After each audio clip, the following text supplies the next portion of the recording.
All right, so Alabama just defeated Texas A&M 52-24, and there's some positives I gotta say, and there's also some negatives that I also gotta point out in this video as well. But first of all, before we begin this video, shout out to Mac Jones, man. Mac Jones, man, our relationship, man, me and you, man, we've come a long way. I've been on the Mac Jones bandwagon probably since what I saw that Auburn game. He sold me on that Auburn game. That Auburn game sold me. He threw two pick sixes. We lost the game because of those two pick sixes. But Mac Jones played exceptionally well. He was composed. He was composed in that game. Showed a lot of grit, leadership, heart. Showed everything. He showed all the qualities to becoming a great quarterback, especially for the University of Alabama. No, he's not Tua. He's not Bryce Young as far as talent. But man, that boy can ball. That boy can play some football. So Bama fans, welcome to the Mac Jones Express. Welcome to the bandwagon for anyone who is still on the Bryce Young. Listen, I like Bryce Young. Bryce Young's the future, but he's not the starting quarterback for Alabama right now. I think Mac Jones definitely proved that he is that guy. And all doubt that Mac Jones can't play some football, I think, is finally put to rest. But 435 yards. What do you have? 4 touchdowns. I don't even know what his QBR and his quarterback rating is, but he played exceptionally well.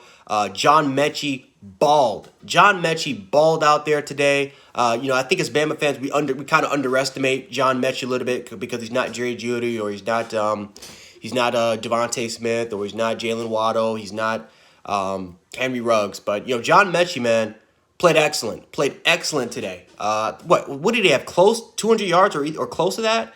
John Mechie just balled out there today, man. Showed some really, really good sneaky speed there as well. But whether if it was a slot corner, whether if it was a safety lined up on him, John Mechie just abused. So shout out to John Mechie. He did an excellent, phenomenal job. And again, he could have had 3 touchdowns.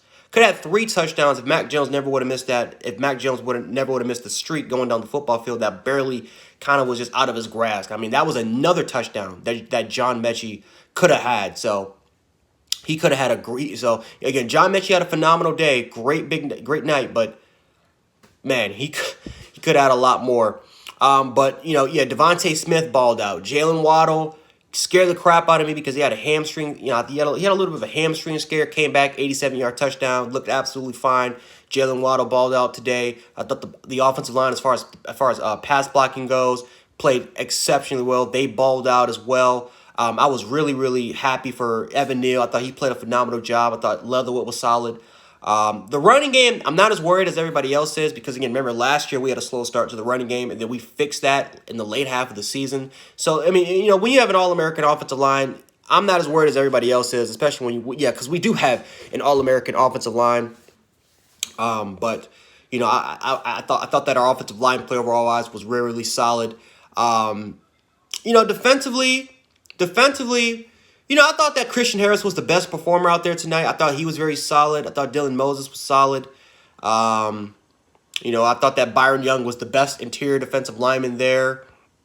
Roy Anderson, being his second game, I thought played really, really well. I thought Malachi Moore, his second game, he was abused in the slot, especially against Whittemire, and I think their number 2. I think his name was Lane for A&M. But I thought that Malachi Moore, having an interception towards the end, he made some plays in the run game. So I thought that Malachi Moore, being his second game, I think will only get better. Daniel Wright had a pick 6. Didn't have the greatest. I thought he had a better performance than he did against Missouri. So I'm happy that he got a pick 6 this game. Could boost his confidence for the future. We got some other guys that were in there as well. I thought Chris Allen also had a solid game as well. Again, not really as effective. He made some plays, especially coming off the edge.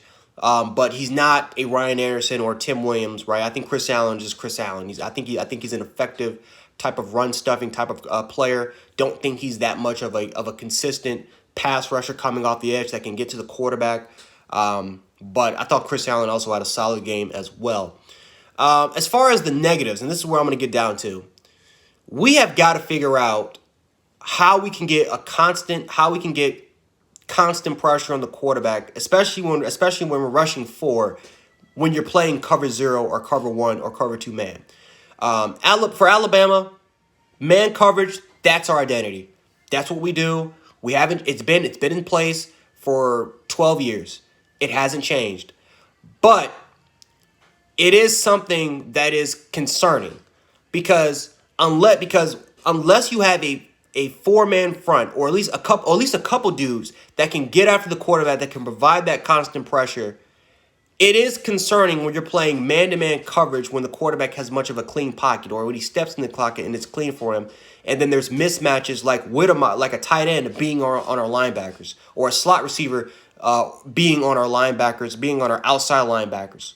It is concerning that their slot or tight ends are on our safeties that are freshmen, that are mostly freshmen, or guys that don't play as well as far as playing man-to-man coverage than they are when they're playing zone or they're playing any other type of coverage.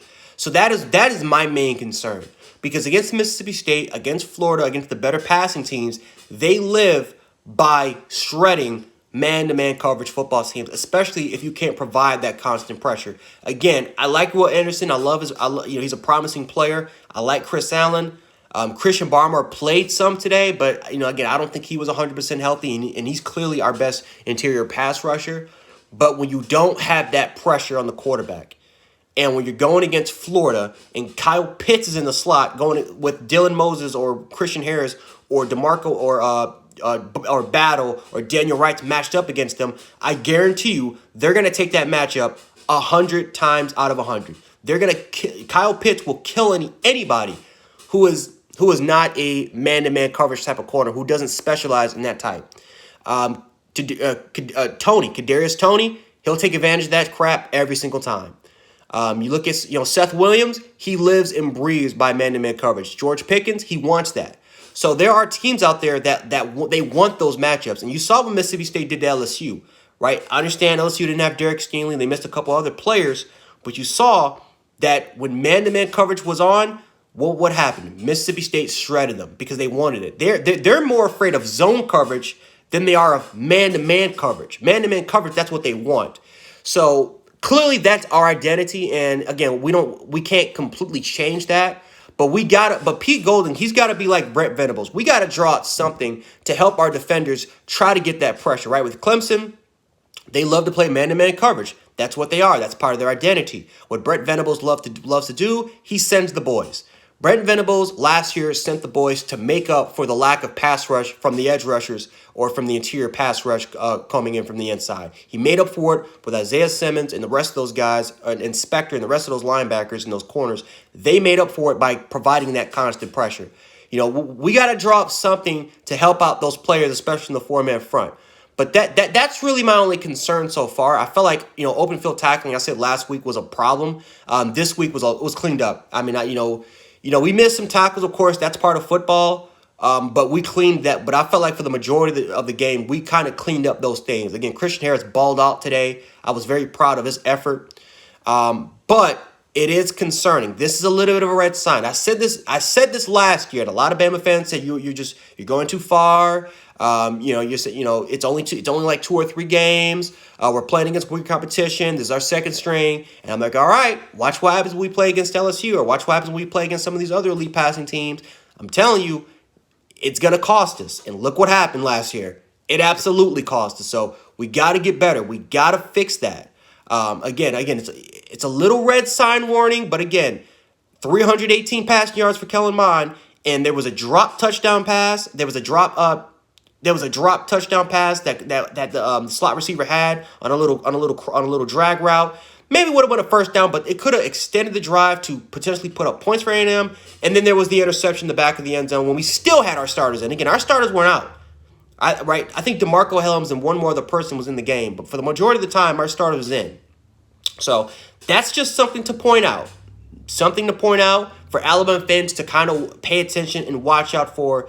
It is kind of that lack of that constant pass rush that we're used to seeing for the last again, if we had the 2016 Alabama defense, no problem. We live and die by cover zero, but when we're running that, it's just something to definitely take notice of. But I felt like overall wise, this was a great game. Alabama 52-24. Our offense showed that we are one of the top offenses in the country. There are some concerns that I just talked about, but hopefully we can clean that up. Next week we got Ole Miss, another team that can throw the football, and I think that'll be a great test for our young defense. But anyway, guys, that's all I got for you guys today. Let me know how you guys felt about this game, and if you also liked the video, make sure to like, share, and subscribe. And that's all. And that's pretty much all I got for you guys today. So anyway, Jan Sports, aka Jan716. I'll catch you guys later. Peace.